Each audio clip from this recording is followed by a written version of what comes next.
जी नमस्कार साथियों। Good morning प्यारे दोस्तों। जय हिंद, वंदे मातरम, राधे राधे, जय।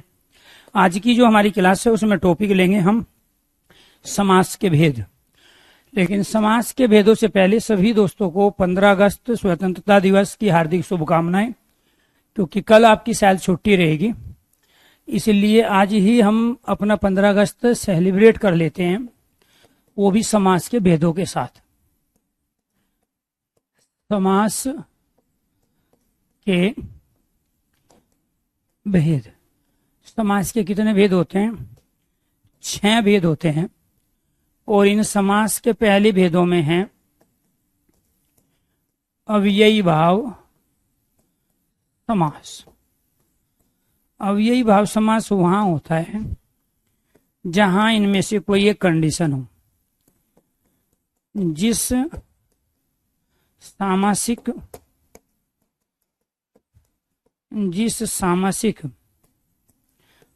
पद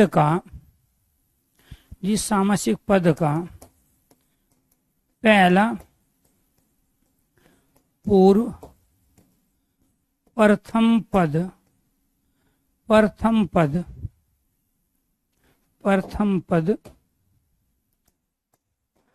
उपसर्ग निपात अव्यय। उपसर्ग निपात अव्यय में से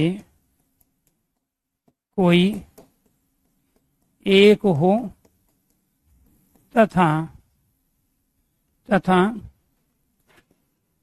इस पहले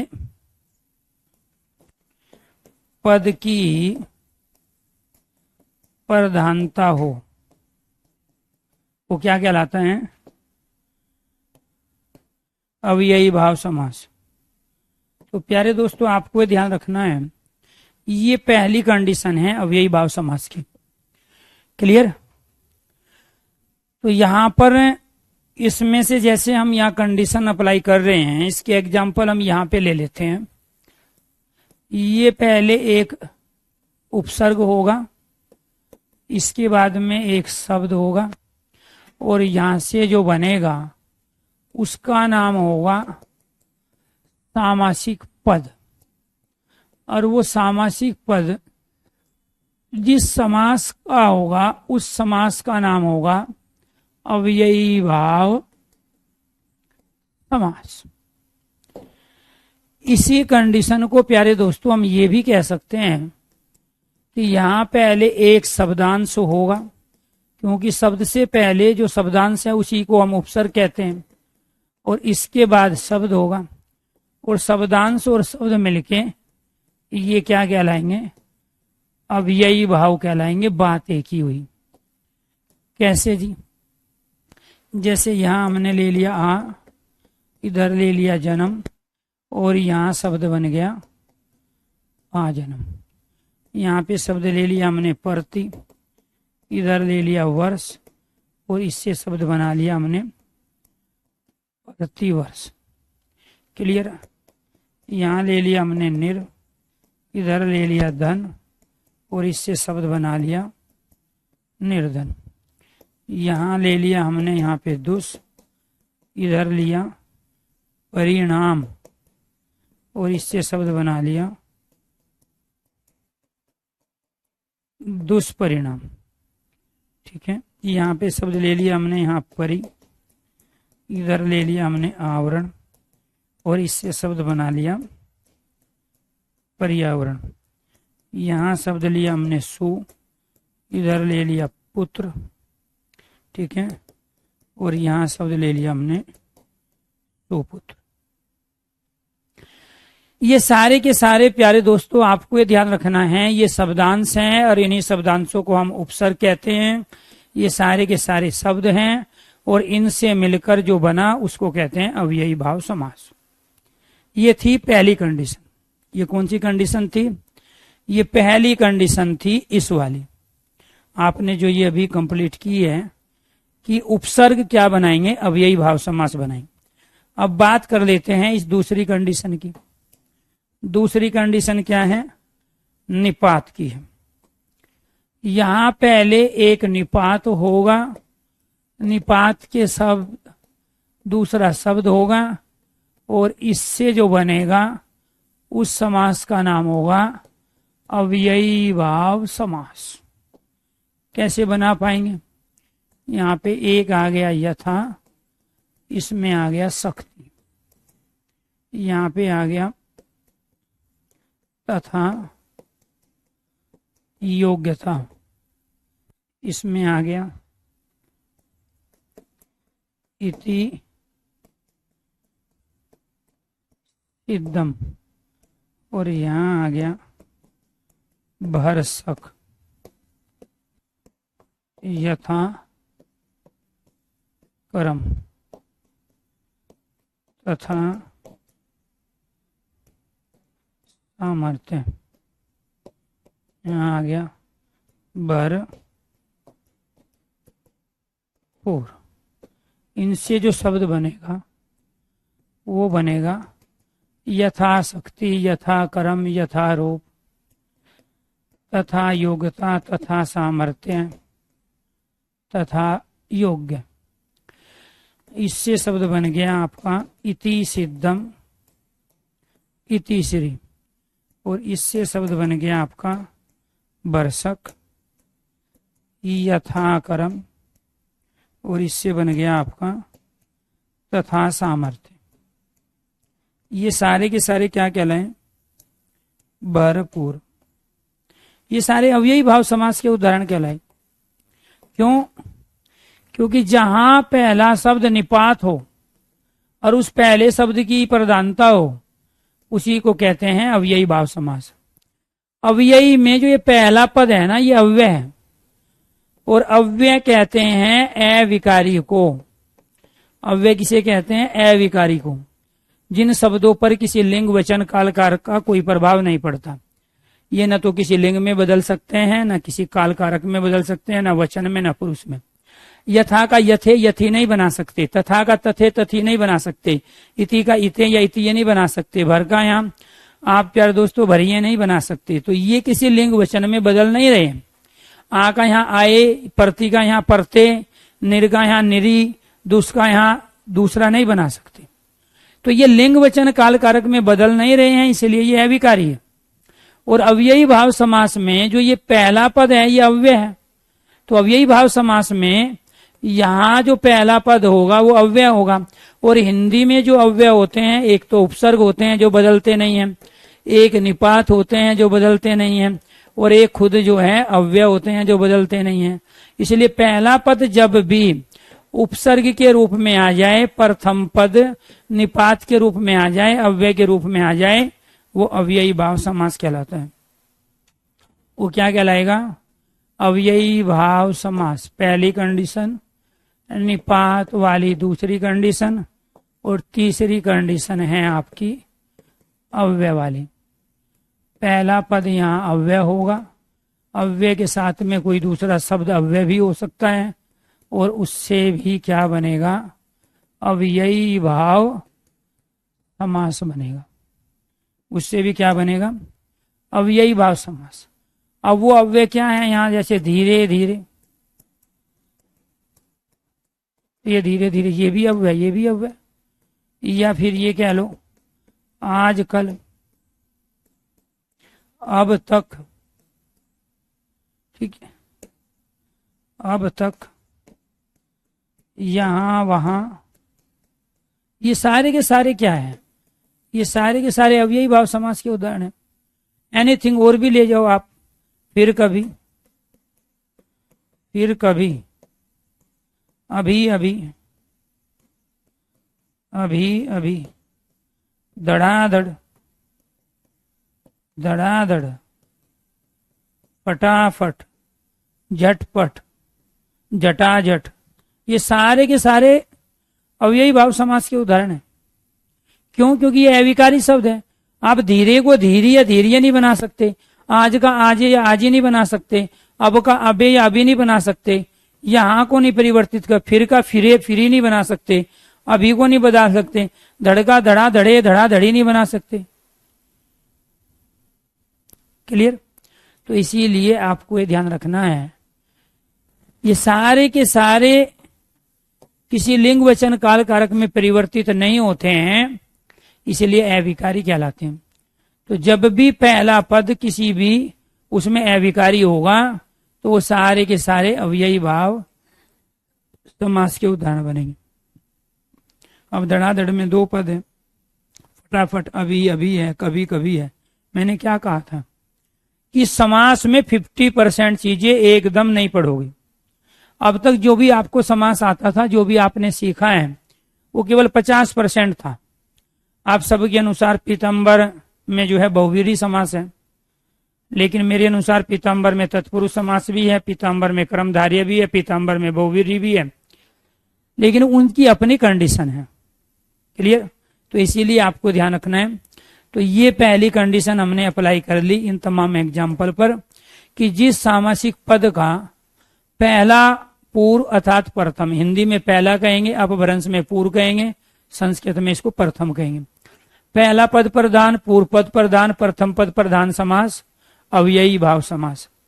तो जहां पर पहला पद, पूर्व पद, प्रथम पद या तो उपसर्ग के रूप में शब्दांश हो या फिर अविकारी के रूप में निपात हो, अव्यय अविकारी के रूप में हो, तो वो क्या बनेगा? अव्ययी भाव समास। इनमें से कोई एक हो तथा इनसे पहले कोई एक हो तथा इससे पहले पद की प्रधानता हो। इसमें पहले पद की प्रधानता हो, इसमें पहले पद की प्रधानता, पहला पद वो यही होगा और इन्हीं की प्रधानता रहेगी। इन्हीं की क्या रहेगी? प्रधानता रहेगी। ये तो थी अव्ययी भाव समास की पहली कंडीशन। ठीक है जी। अब आगे बढ़ लेते हैं, और चीजें क्लियर होगी। तब तक चुप रहना जब तक समास वाला टॉपिक कंप्लीट नहीं हो जाता। अगर बोलोगे तो फिर वही स्थिति होगी जो पहले थी। पहले 4 साल हिंदी पढ़े, फिर 4 साल और पढ़नी पड़ेगी। और चुपचाप सुन लोगे ध्यान से सीक्वेंस में तो सब कुछ क्लियर हो जाएगा। दूसरी कंडीशन, यदि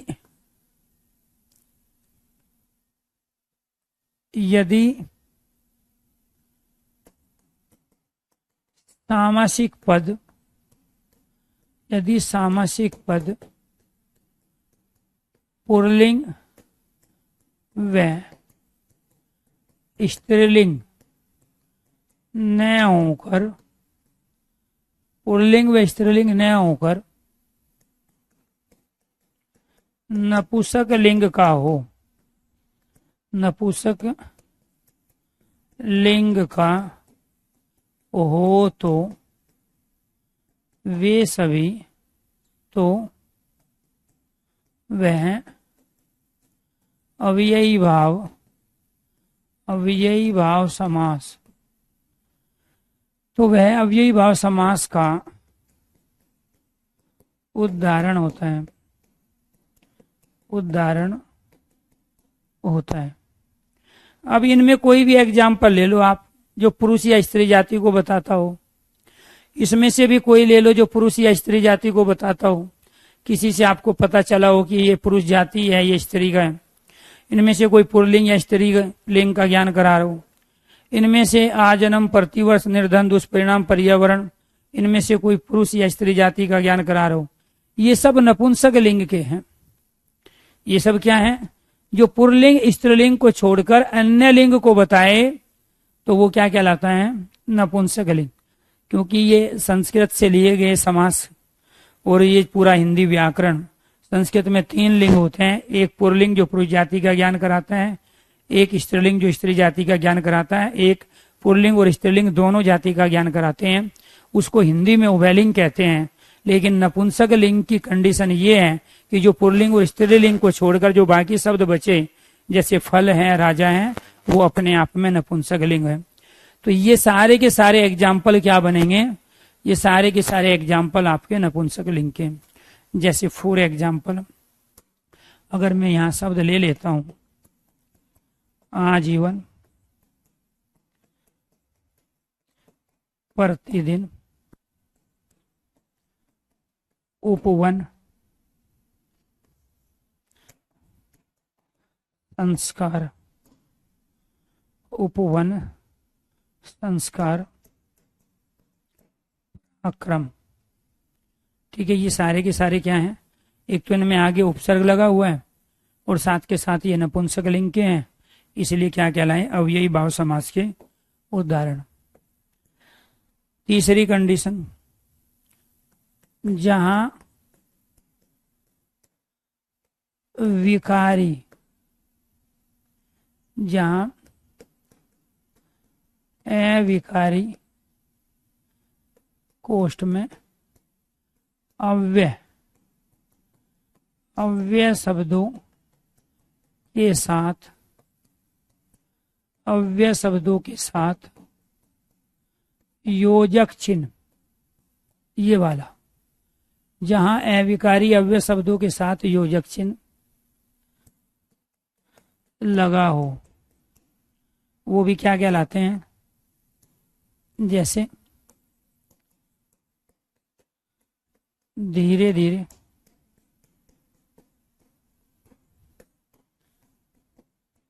जल्दी जल्दी, अलग अलग,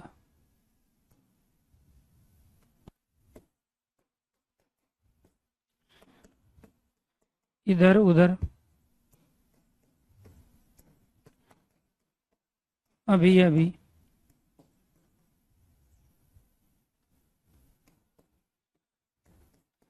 जब तब,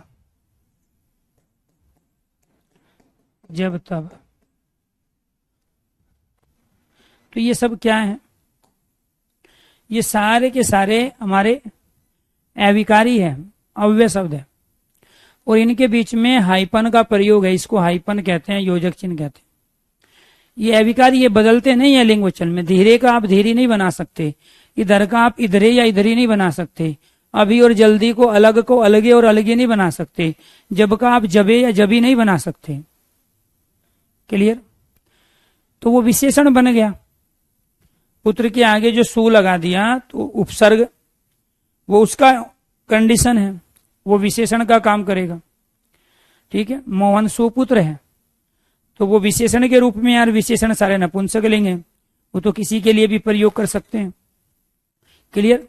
जैसे शाबाश शब्द है, तो शाबाश का प्रयोग लड़की के लिए करना होगा तो क्या शाबाशी लगा दोगे आप? तो जो विशेषण होते हैं वो नपुंसक लिंग के अंदर काउंट होते हैं, जब वो किसी की विशेषता को बताने का काम करेंगे। ठीक है, पुत्र पुरलिंग है, सुपुत्र नपुंसक लिंग है। ठीक है जी, तो ये आपको ध्यान रखना। तो ये सारे के सारे क्या हो गए आपके, अविकारी शब्द अव्यय के साथ हाइपन योजक चिन्ह का प्रयोग हो रहा है, इसलिए क्या कहलाए ये आपके अव्ययी भाव समास। फोर्थ कंडीशन क्या है, जहां विकारी शब्द, जहां विकारी शब्द क्या है, संज्ञा सर्वनाम विशेषण, विकारी शब्दों की, जहां विकारी शब्दों की आवृत्ति बिना योजक, बिना योजक, बिना योजक चिन्ह के हो, जहां विकारी शब्दों की आवृत्ति बिना योजक चिन्ह के हो, तो वो भी क्या कहलाते हैं, अव्ययी भाव समास। जैसे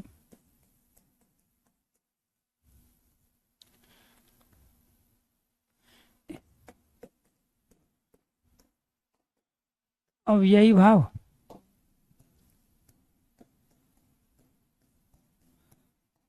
और द्वंद्व समास, क्या मुख्य अंतर है? अगर हम यहां कहेंगे हाथों हाथ,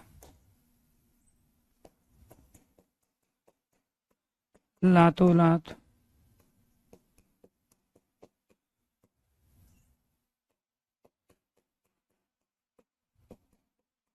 बातों बात, हाथों हाथ, लातों लात, बातों बात, कानों कान, ये सब क्या है? अगर हम यहां प्रयोग कर ले हाथ हाथ,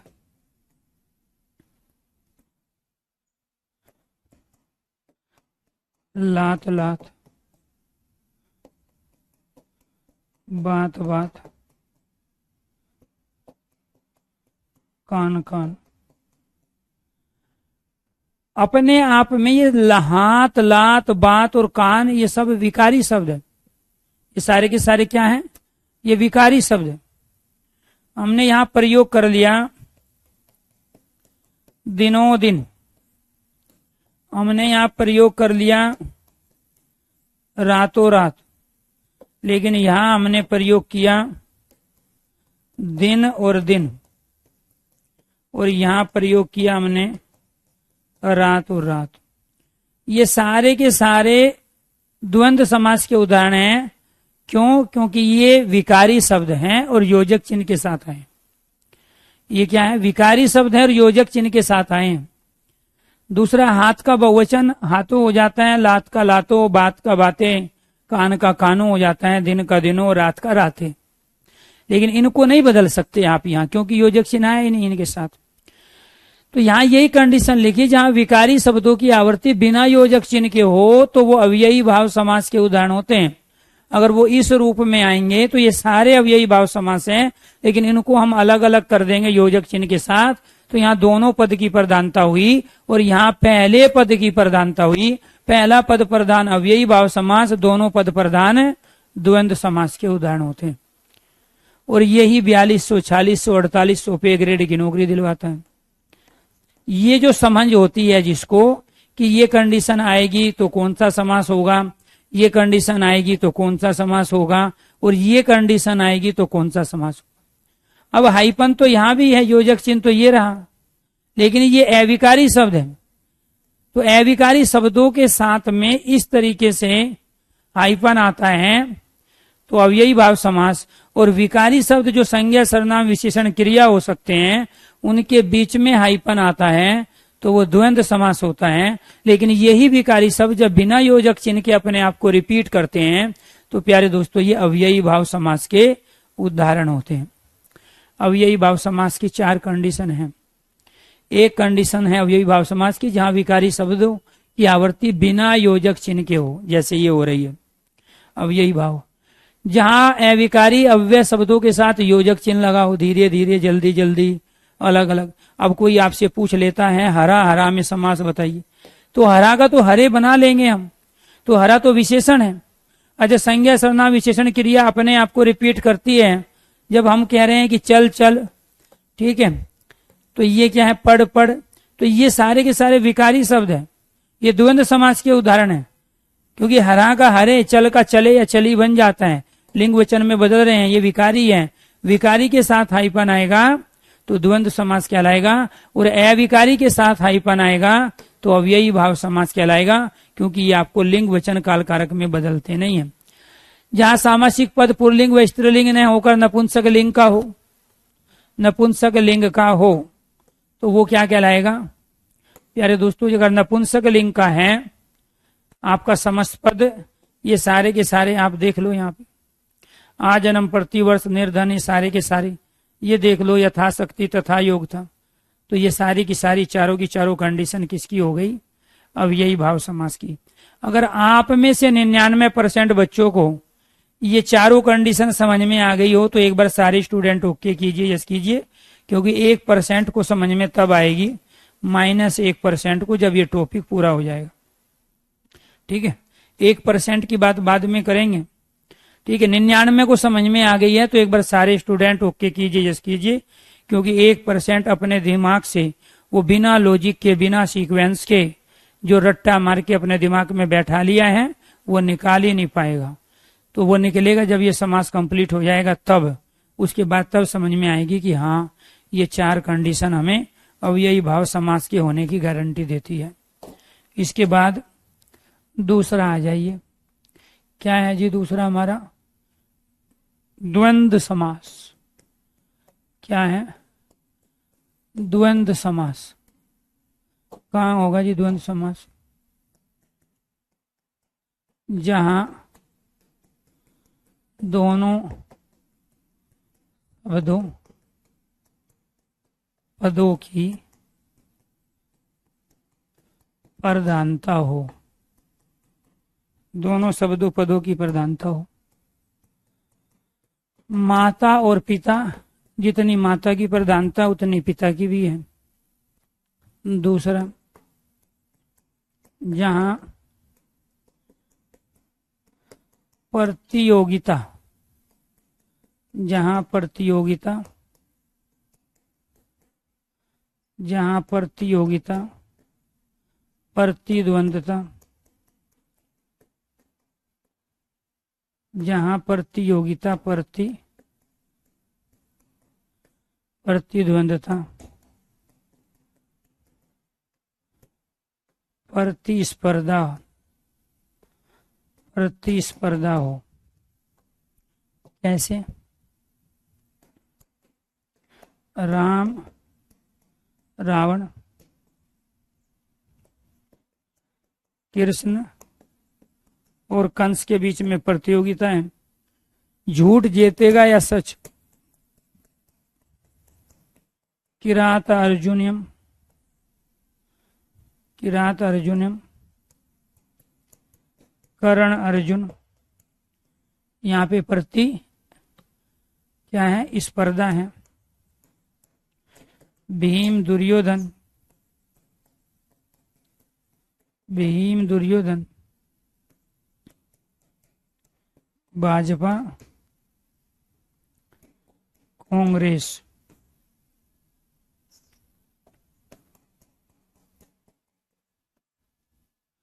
ये क्या है? भाजपा कांग्रेस।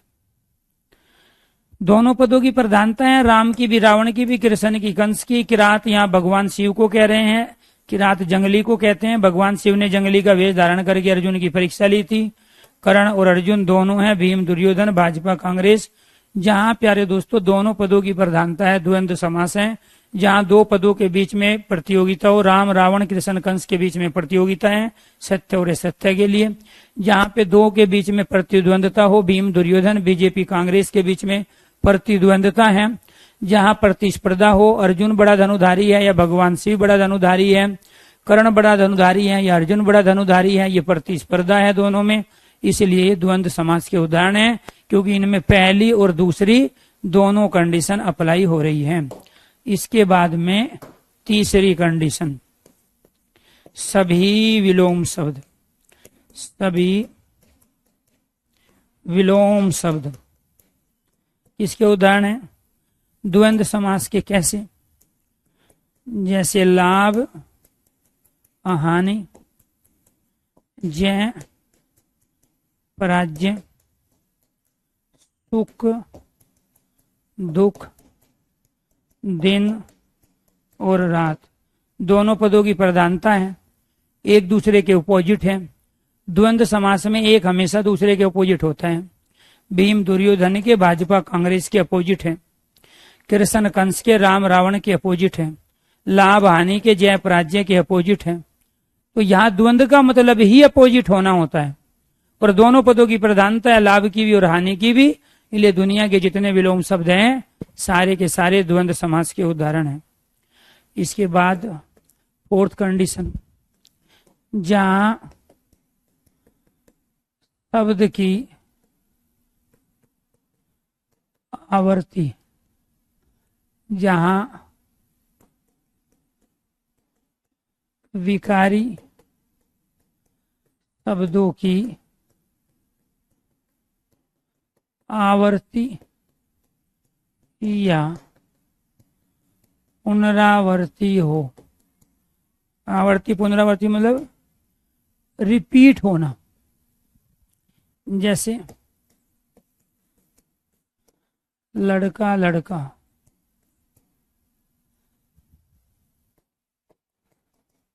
मैं या तू तू।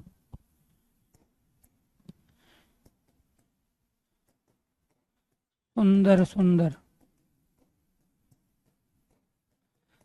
पढ़ पढ़। क्लियर?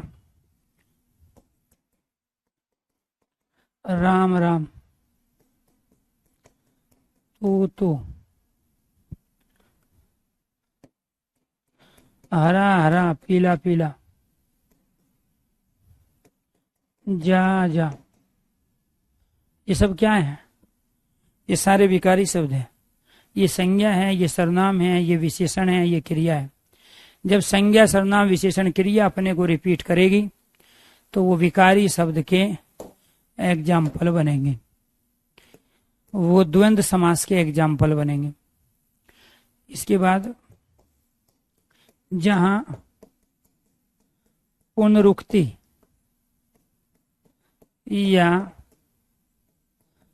अर्ध आवर्ती हो, जहां पुनरुक्ति या अर्ध आवर्ती, जहां पुनरुक्ति या अर्ध आवर्ती हो तो वो क्या कहलाते हैं? जैसे चाय वाय, पानी वानी,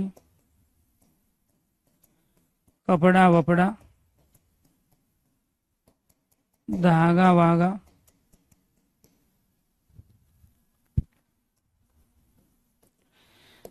कंकड़ वंकड़, रोटी वोटी, भारत आरत,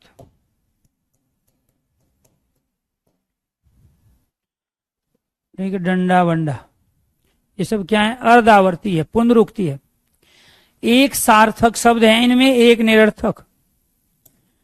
जहां एक शब्द सार्थक आ जाए, दूसरा शब्द निरर्थक हो, सार्थक निरर्थक युग्म कहलाते हैं, जोड़े कहलाते हैं। ये सार्थक निरर्थक शब्द युग्म द्वंद्व समास के उदाहरण हैं। किसके उदाहरण है? द्वंद्व समास के। क्लियर? तो ये आपको ध्यान रखना है। तो ये क्या है? चाय वाय, पानी वानी, कपड़ा वपड़ा, धागा वागा, कंकड़ वंकड़, रोटी वोटी, भारत आरत, इनमें ये सार्थक शब्द है, ये निरर्थक है। और ये पुनरुक्ति भी है। चय के स्थान पर वह का प्रयोग, कै के स्थान पर वह का प्रयोग, भय के स्थान पर ए का प्रयोग, बाकी चीजें सेम। ठीक है, तो ये सब क्या कहलाएंगे? क्योंकि दोनों की प्रधानता है। चाय भी और चाय के स्थान पे जो वाय है, पानी नहीं है, पानी के स्थान पे जो वाणी है, और ये वाणी भी ये रहेगा, पानी वाणी, ये वाला। कपड़े के स्थान पे जो वपड़ा है, कई बार होता है ना, जब आप डिस्क्रिप्टिव एग्जाम दे रहे होते हैं, अनेक कॉपियां भरते हो आप, तो यहाँ धागे के स्थान पे वागा हो जाएगा, धागे के स्थान पर क्या हो जाएगा? वागा। ठीक है, चलो ठीक है गुरुजी, बस करो। ठीक है, अब पढ़ लो, यहाँ पे विद्वान मत बनो। ठीक है, मैं भगवान नहीं हूं, मैं टीचर हूं। ठीक है, वेरी गुड। देखो जी, अगर आपके अंदर बंदर की प्रवृत्ति है, क्योंकि आपने ये तो पढ़े लिया है कि आपके पूर्वज बंदर थे, लेकिन हमारे तो हमारे जैसे थे। अगर आपके पूर्वज बंदर रहे होंगे, देखो उसमें आपका दोष नहीं है, क्योंकि बंदर की ये मूल प्रवृत्ति होती है कि वो किसी चीज को बार बार रिपीट करता है। आपको पढ़ाया भी गया, आपने मान भी लिया, फिर मुझे अभी भी लग रहा है कि वास्तव में आपके अंदर बंदर की प्रवृत्ति है। किसी एक कमेंट को अगर 10 से 15 से 20 से ज्यादा बार करे तो इसका मतलब बंदर के सारे लक्षण आप में हैं। हालांकि बंदर पूजनीय भी होता है, ठीक है, हनुमान जी का रूप है, लेकिन जो उसकी मूल प्रवृत्ति है बंदर की, जिसकी वजह से वो जाना जाता है, तो वो प्रवृत्ति इंसान में नहीं होनी चाहिए। क्योंकि इंसान में और बंदरों की प्रजाति में कुछ अंतर है। बंदरों को एग्जाम दे के भर्ती नहीं होना है 4200, 4000, 4800 पे ग्रेड पे, आपको भर्ती होना है। और मेरे पास इसका दूसरा तरीका ये है कि 3 सेकंड लगती है आईडी ब्लॉक करने में। हालांकि पिछले 5 साल से मैं ऑनलाइन हूं, आज तक किसी की आईडी ब्लॉक कराने की मुझे नौबत नहीं आई है। लेकिन फिर बाद में आप फिर बंदर बनोगे, बार बार फिर कॉल करके परेशान करोगे टेलीकॉलर के पास, मेरा क्लास नहीं चल रही है, मेरा बैच बंद हो गया। और वो तब तक नहीं खुलता है जब तक टीचर ना कहे। ठीक है, जी जी जी, हाँ, नहीं कन्फ्यूजन तो रहेगा जब तक जिंदा रहेंगे पूनम जी, तब तक थोड़ा बहुत तो कन्फ्यूजन रहेगा, वो दूर हो जाएगा वक्त के साथ। क्योंकि कन्फ्यूजन किसी के समझाने से दूर नहीं होता है, समय के साथ, वक्त के साथ दूर होता है।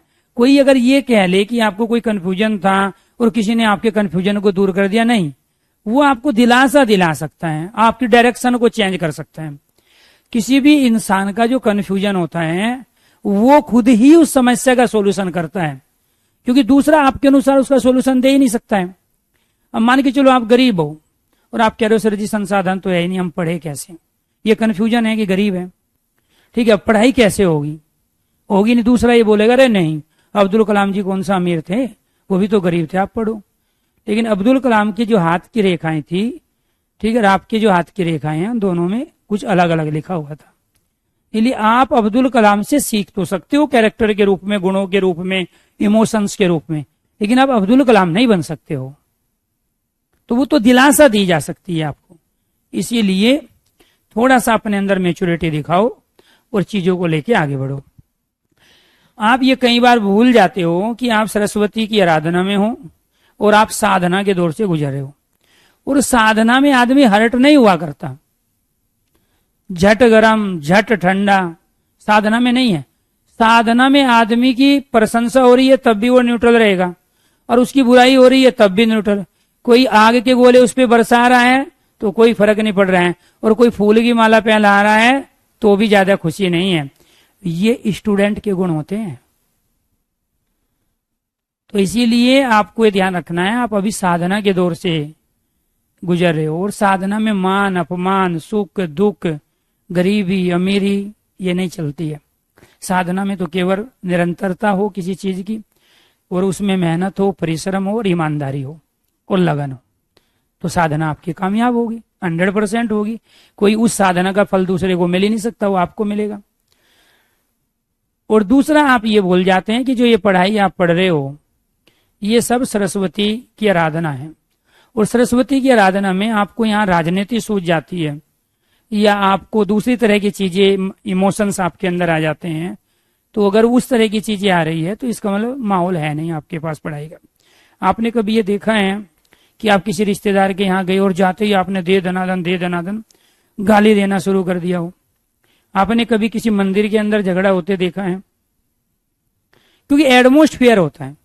आप किसी यहाँ जा रहे हो अजनबी बन के, या आप अतिथि के रूप में, तो आप वहां झगड़ा नहीं कर सकते, चाहते हुए भी नहीं कर सकते। पहले दिन तो बिल्कुल नहीं कर सकते। आप मंदिर में जाके गाली नहीं देने लगोगे। बहुत सारी फिल्मों में अनाप शनाप दिखाया गया, लेकिन उनमें भी कहीं ये नहीं दिखाया गया कोई परमात्मा कोई गाली दे रहा हो, नहीं दे सकते, क्योंकि वो एटमॉस्फेयर ऐसा है। वो चाहे किसी भी प्रकार का बिंब प्रतिबिंब परमात्मा की आकृति का हमारे सामने हो।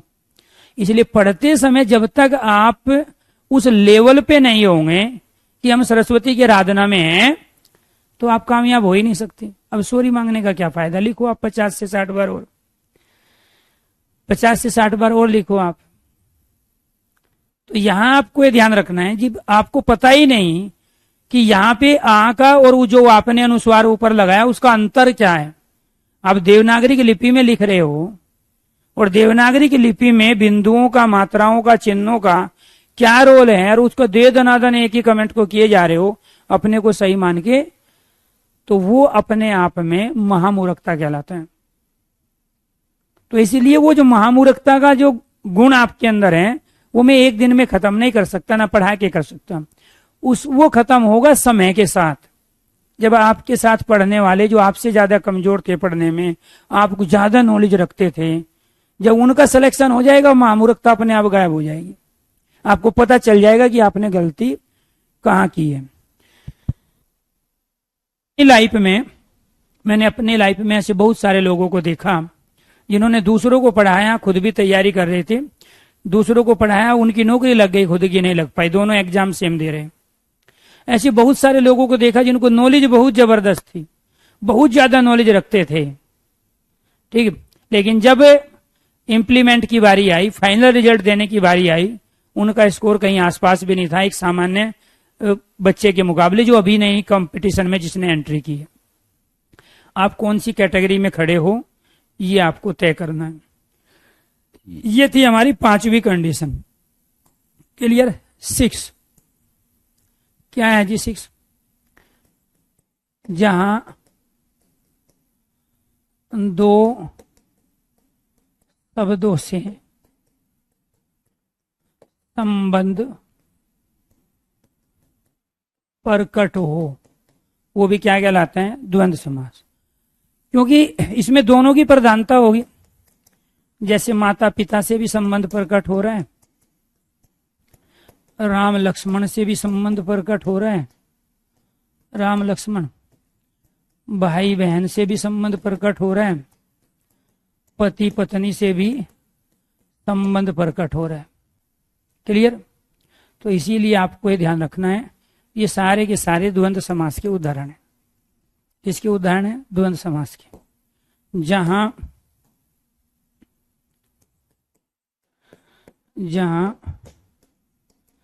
समास विग्रह करते समय, जहां समास विग्रह करते समय और च अथवा व या का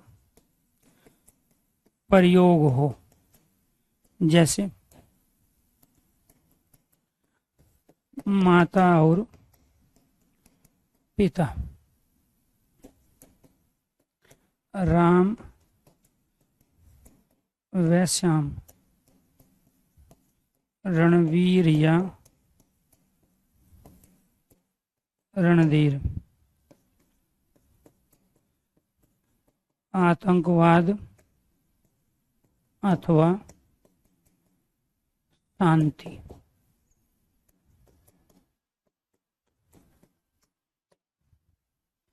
ये सारे के सारे किसके समास विग्रह हैं? समास विग्रह शब्द की छोटी से छोटी व्याख्या कहलाती है। समास विग्रह किसे कहते हैं? शब्द की छोटी से छोटी व्याख्या को। और व या और अथवा, ये क्या है? ये सब समास विग्रह हैं। क्लियर? तो यह तो इस कंडीशन में समास विग्रह में आ जाए या फिर इस कंडीशन में आ जाए जो सामासिक पद है, तो यहाँ दोनों के दोनों पदों की प्रधानता, वो भी कंडीशन अप्लाई हो रही है। दो शब्दों से संबंध प्रकट हो रहा है, वो भी कंडीशन अप्लाई हो रही है।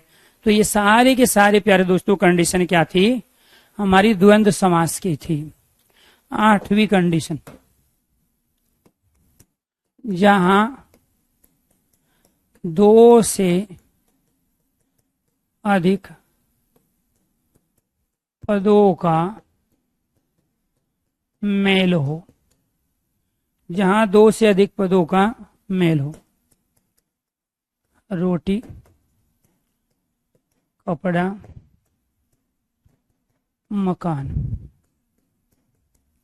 आन बान अन, तन मन धन, लाल